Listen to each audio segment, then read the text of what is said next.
नमस्कार, बहुत बहुत स्वागत है आप सभी का इस खास विशेष कार्यक्रम में। मैं आप सभी के साथ हूं कंचन।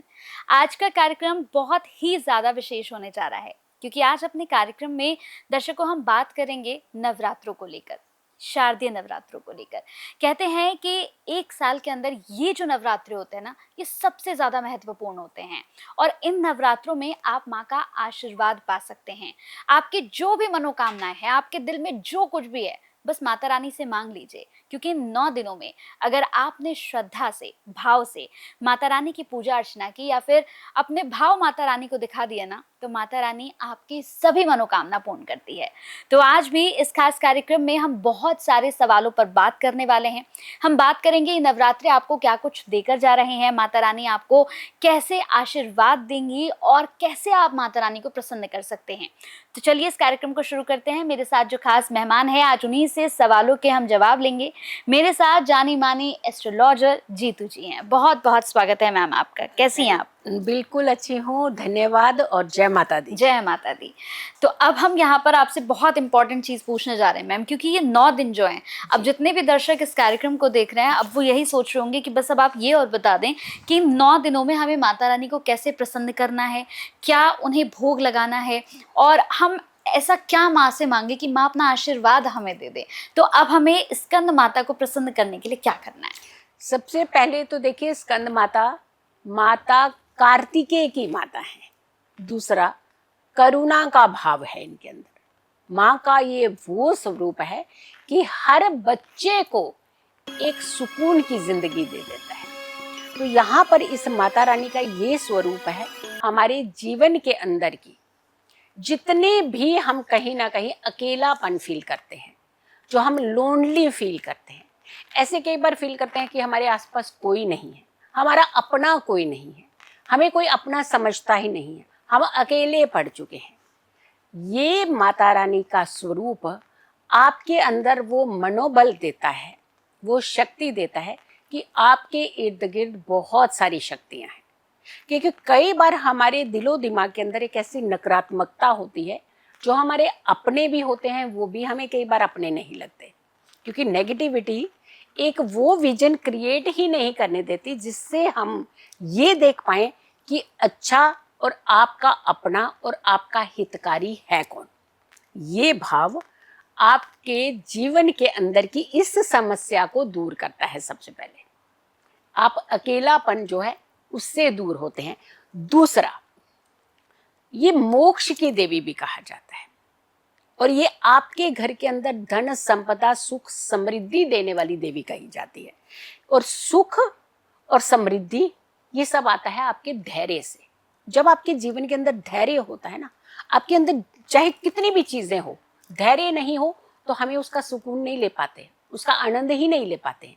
जब धैर्य आता है, हमें हमारी छोटी सी चीज भी हमें सुकून देने लगती है।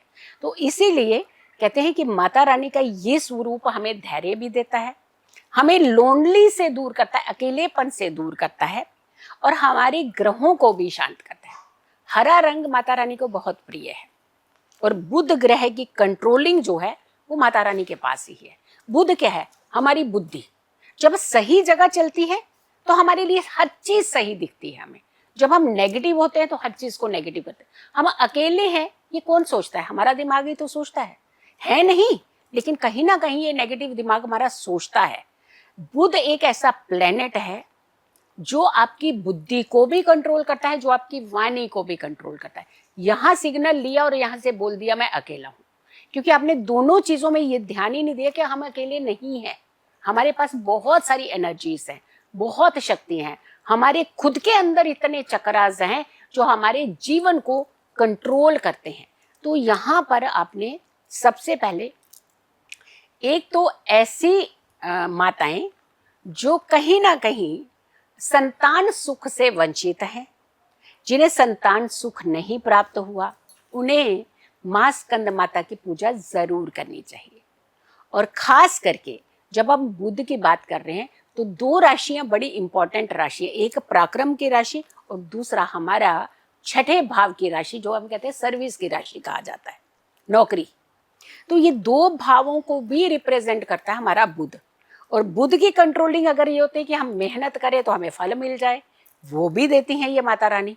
तो यानी मिथुन राशि वालों और कन्या राशि वालों को खास करके माता स्कंद माता की पूजा अवश्य करनी ही चाहिए। देखिए, हम लोग आपको ना बॉन्ड नहीं कर रहे हैं कि बस 9 दिन आप अपनी नौकरी छोड़ दीजिए, अपना बिजनेस छोड़ दीजिए, आप ये कर लीजिए। हम कह रहे हैं कि आप जहां भी हैं, आप ऑफिस में बैठे हैं, आपको थोड़ा समय मिलेगा, 5 मिनट मिलेगा, 5 मिनट माँ स्कंद माता का ध्यान कर लीजिए।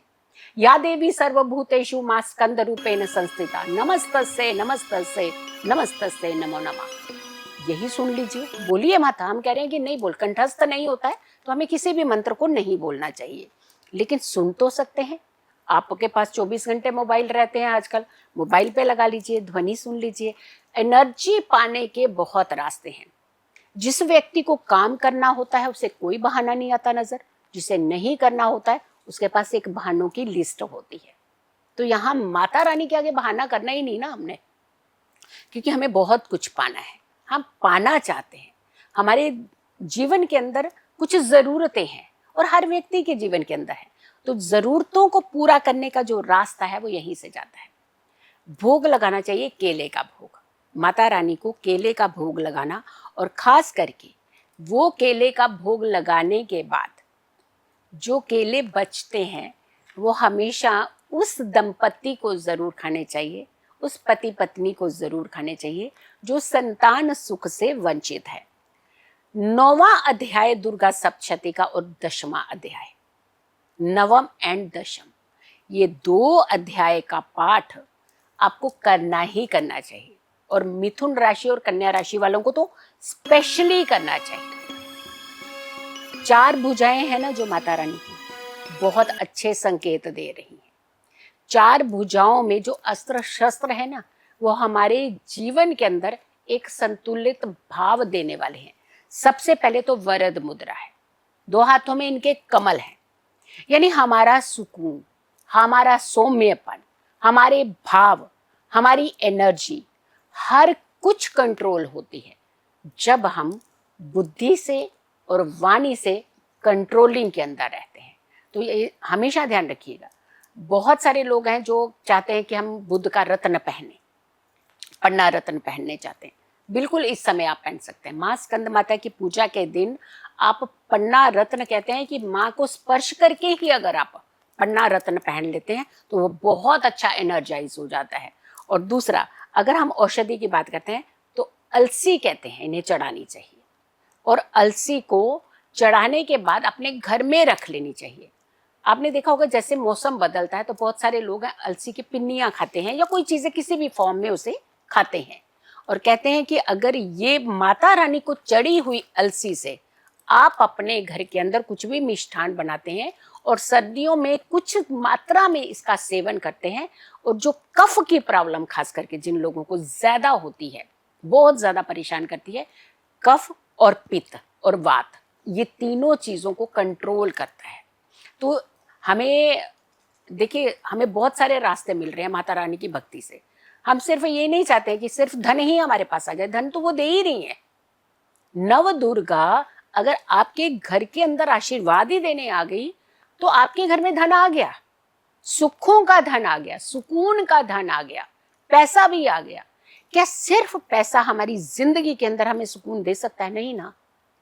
पैसा सुकून वाला आ जाए तो वो सुकून देता है, लेकिन अंट-शंट पैसा आ जाए तो वो तो सुकून छीन लेता है ना।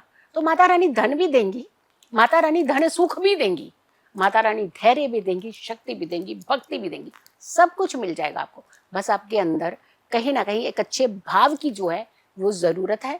बहानों की जरूरत नहीं है कि माता रानी की पूजा हम नहीं कर पाए, हम कर नहीं पाएंगे। जरूर करिएगा पूजा। अब तो हमने एक्सेप्शनल बता दिया है कि एटलीस्ट इन राशियों वालों को एटलीस्ट एक पूजा तो करनी चाहिए, तो एक पूजा भी कर लेते हैं। और लेकिन हाँ, ये ध्यान जरूर रखिएगा, जब भी हम किसी भी स्वरूप की पूजा कर रहे हैं, जैसे माँ स्कंद माता की पूजा कर रहे हैं, ध्यान सबसे पहला ध्यान आपको माँ दुर्गा का ही करना चाहिए, क्योंकि माँ दुर्गा का ये स्वरूप है। तो इसलिए हमें ध्यान पहले माँ दुर्गा का करना चाहिए, उसके बाद उनके स्वरूप की पूजा करनी चाहिए। आपको लाभ ही लाभ मिलेगा। बिल्कुल, तो जितने भी दर्शक इस कार्यक्रम को देख रहे थे, मैं उम्मीद करूंगी कि नवरात्रों को लेकर अगर किसी भी तरह का प्रश्न आपके मन में चल रहा था कि मैं माँ शैलपुत्री की पूजा कैसे करूंगी या करूंगा, मैं उन्हें कैसे प्रसन्न कर सकता हूं, तो हमने इस कार्यक्रम में आपको 9 की 9 देवी स्वरूपों के बारे में बताया कि आप उन्हें कैसे प्रसन्न कर सकते हैं। मैम ने हमें खास तौर से बताया कि आपको सप्तशती का कौन सा पाठ करना है। देखिए, ये आपको कोई नहीं बताएगा कि आप सप्तशती का कौन सा पाठ करें, और आप यहीं पर कंफ्यूज हो जाते हैं क्योंकि आपके पास समय उतना होता नहीं है। फिर आप सोचते हैं कि मैं पहला अध्याय करूं, दूसरा करूं, या फिर मैं अब चौथा करूं या ना करूं। तो मैम ने यहाँ पर बहुत अच्छे से आपको समझाया है कि आपको किस दिन कौन सा अध्याय करना है, कैसे आपको भोग लगाना है, कैसे माता रानी को प्रसन्न करना है। तो इस पूरे कार्यक्रम को बाकी लोगों के साथ शेयर भी जरूर कीजिएगा, क्योंकि कहते हैं ना कि अगर माता रानी के समक्ष आपने कोई ऐसा कार्य कर दिया जो माता रानी को अच्छा लग गया, तो आपको पुण्य खुद ब खुद वो दे देती हैं। बहुत बहुत धन्यवाद मैम, आपने अपना बहुत कीमती समय दिया और बहुत अच्छा कार्यक्रम हमने किया जो लोगों के बहुत काम आने वाला है। बहुत बहुत धन्यवाद। जय माता दी। जय माता दी।